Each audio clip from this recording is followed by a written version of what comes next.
दें, ADG law and order press conference करें, सीधा लेकर चलते हैं। तो अन्य कागजात बनाए हैं। अजीजुल हक ने बताया कि वो 2001 से 2002 से भारत में रह रहा है तथा वर्ष 2017 में अपनी मां आबिदा खातून, बहन फातिमा खातून, दो भाई जियाउल हक और मोहम्मद नूर को भी भारत ले आया था। उसका एक भाई जियाउल हक नासिक में रहता है, जबकि बहनोई नूर आलम और भाई मोहम्मद नूर खलीलाबाद आने के बाद से कहीं चले गए। इस संबंध में विस्तृत पूछताछ अभी जारी है। उपरोक्त अभियुक्त को माननीय न्यायालय के समक्ष प्रस्तुत करके इसकी पुलिस कस्टडी रिमांड ली जाएगी और आगे की कार्रवाई की जाएगी। इसके पास से जो डिटेल हम लोग को मिले हैं उससे 2015 से विभिन्न समयों, विभिन्न तिथियों पे इनके पास पैसे भी आए हैं। अब वो पैसे कहाँ से आए हैं, किस रूट से आए हैं, ये सभी गंभीर जांच का विषय है, जिसके बारे में अभी से कुछ कहना उचित नहीं है। अभी फर्जी दस्तावेजों के संबंध में मुकदमा दर्ज किया गया है। जैसी चीज़ें आएंगी आगे आप लोगों से इसको हम लोग शेयर करेंगे। ये चीज़ें हमारे पास हैं और अभी चूंकि हमारी रेड्स चल रही हैं और जब और भी लोग पकड़े जाएंगे तो हम आपको विस्तृत इसका विवरण तत्समय आपको अवगत कराएंगे। ये इसने 2001 इसके बाद से इसने जो अभी पूछताछ के बाद बताया है कि 2017 में दो बार, एक बार ये सऊदी अरब गया है और उसके बाद से एक बार वहाँ म्यांमार गया है, बांग्लादेश गया है, वहाँ से अपने परिवारजनों को लेके आया।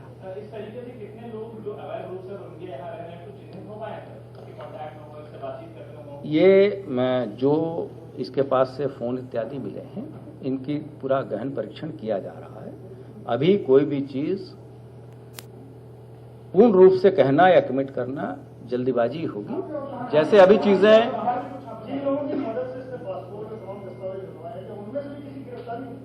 अभी मैंने आपको बताया कि इस संबंध में हमारी दबिश लगातार चल रही है और जैसे ही लाभप्रद सूचना होगी हम आपको अवगत कराएंगे।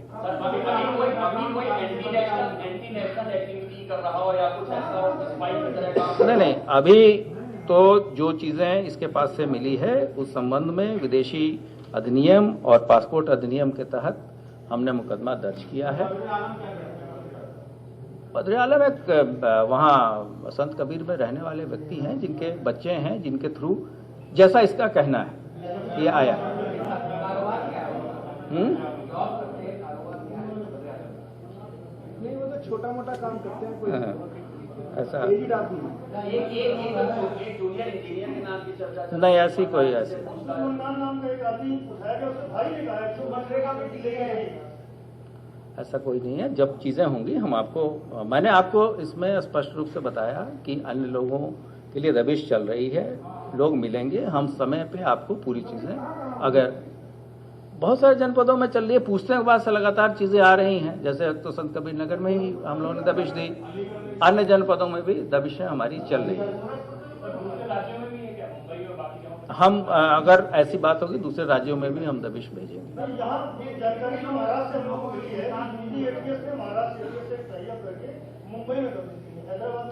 नहीं, ये चीजें जो ऑपरेशनल डिटेल्स हैं जब बताने लायक होगा तो हम आपको अवश्य बताएंगे, जैसे कि हम आज बता रहे हैं। इसके अतिरिक्त वैक्सीनेशन का जो कोविड-19 के वैक्सीनेशन के संबंध में विस्तृत कार्य योजना पुलिस महानिदेशक महोदय के द्वारा अनुमोदित करके जिलों को भेजा गया है। इसमें जो हमारे वैक्सीन के भंडारण हैं, चाहे वो मंडलीय स्तर पर हो, जिला स्तर पर हो या जहां पर टीकाकरण होना है, इन तीनों जगहों पे किस तरह से की जाएगी व्यवस्थाएं, उसके बारे में डिटेल विवरण दिया गया है। उस कार्य योजना में ये भी बताया गया है कि वहाँ जहाँ पर भंडारण होगा वहाँ पुलिस की गार्ड लगेगी, वहाँ हमारे फायर हाइड्रेंट्स और फायर सर्विसेज के भी यूनिट्स हमारी लगेंगी। इसके अतिरिक्त वहाँ प्रॉपर लाइटिंग की व्यवस्था होगी, केवल जो आदमी अधिकृत है वही वहाँ जा पाएंगे। इसके अतिरिक्त भंडारण के अलावा जो संचरण ट्रांसपोर्टेशन के समय प्रिकॉशंस लिए जाने हैं उसका भी उसमें विस्तृत विवरण है। और जिस दिन जहाँ पर वैक्सीनेशन कराया जाएगा, टीकाकरण कराया जाएगा, वहाँ जो यहाँ के स्वास्थ्य विभाग के द्वारा जो हमसे सिक्योरिटी की अपेक्षा की गई है उसका पूरा ध्यान दिया जाएगा और सुरक्षा के दृष्टिकोण से सभी टीकाकरण के जगहों पे पर्याप्त सुरक्षा व्यवस्था कराई जाएगी। और प्रथम चरण में जो हमारे हेल्थ वर्कर हैं उनका टीकाकरण 1477 केंद्रों पर होगा, जिसका विवरण सभी जनपदों को यहाँ से भेज दिया गया है। इसके अतिरिक्त अफवाह नियंत्रण, सोशल मीडिया की निगरानी और अभिसूचना तंत्र को अधिक क्रियाशील रखने के निर्देश दिए गए हैं। विशेष पुलिस अधिकारी, ग्राम सुरक्षा समिति, अन्य विभिन्न समुदाय के गणमान्य व्यक्तियों, सिविल डिफेंस आदि से भी सहयोग प्राप्त करने के निर्देश दिए गए हैं। मुख्यालय स्तर पे जो पुलिस के हमारे डाटाबेस तैयार हो रहा है उसके लिए डॉक्टर एन रविंदर, अपर पुलिस महानिदेशक, पूरे फील्ड से डाटा एकत्रित करके इसको पूर्ण 1 सप्ताह में पूर्ण कराएंगे और द्वितीय चरण में हमारे जो फ्रंटलाइन वर्कर्स हैं उसके साथ पुलिस का भी टीकाकरण कराया जाएगा। सर एक चीज बता दें कि जो यूएन की ओर से यूपी में कुछ म्यांमार के जो रोहिंग्या शरणार्थी रह रहे हैं वो कितने होंगे, क्या उनमें से किसी के संपर्क में था, वहाँ की एक्सेस की जो अप्राइज है यहाँ पे? ये सभी चीज़ें विस्तृत विवेचना का प्रश्न है। मैंने जितना आपको बताया और हमने आपको लिख के भी दिया है, ये कितने रोहिंग्या रह रहे हैं, कितने नहीं रह रहे हैं, इसके बारे में अभी बता पाना मेरे लिए संभव नहीं है और न तो अभी प्रासंगिक है इस संबंध में। हाँ, बदायूं के केस में मृतका के पति के द्वारा 3 व्यक्तियों के विरुद्ध अभियोग पंजीकृत कराए गए थे और प्रथम दृष्टया जो मृतका हैं वो उस मंदिर में पहले से भी आती जाती रही हैं। मृतका के 5 बच्चे हैं। सबसे बड़ी लड़की 21 साल की, सबसे छोटी बच्ची 10-11 साल की हैं। 3 नामजद अभियुक्तों में से 2 अभियुक्तों की गिरफ्तारी हो चुकी है।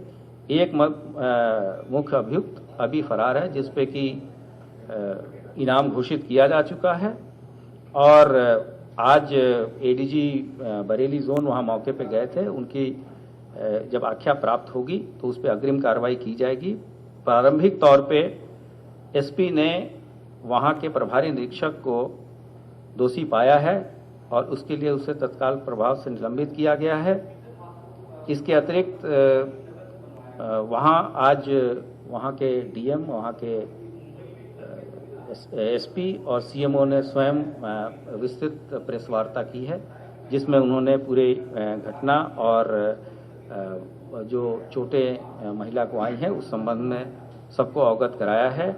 मुकदमा इस संबंध में उचित धाराओं में दर्ज है और हम जल्द से जल्द इसकी गिरफ्तारी करेंगे। इसके लिए शासन से भी ये आया है कि इसमें एसटीएफ का भी सहयोग कराया जाए और इसके अतिरिक्त हम लोग इसका फास्ट ट्रैकिंग भी करेंगे ताकि जल्द से जल्द इसमें दोषियों को सजा दिलाया जाए।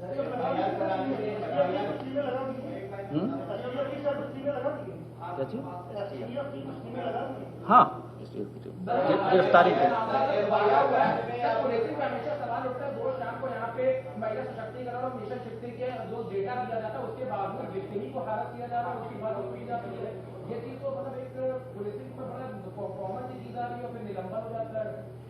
नहीं, देखिए जो इसमें तथ्य प्रकाश में आए थे, जब जो प्रारंभिक तौर पे जो सूचनाएं दी गई थी उसके बाद से पोस्टमार्टम की रिपोर्ट आते जैसे ये प्रकरण एसपी के संज्ञान में आया, उन्होंने तत्काल त्वरित कार्रवाई की और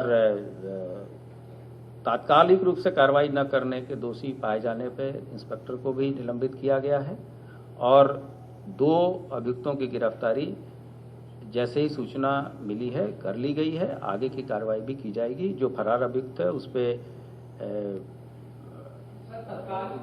इनाम की घोषणा भी की गई है।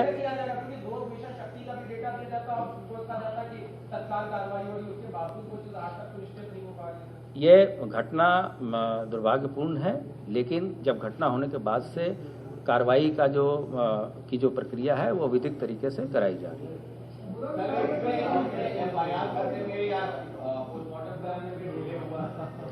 ये सही तथ्यों को नहीं बताने के कारण ही प्रभारी निरीक्षक के विरुद्ध कार्रवाई की गई और आज एडीजी स्वयं वहां मौके पर हैं, उनसे आज्ञा मांगी गई है।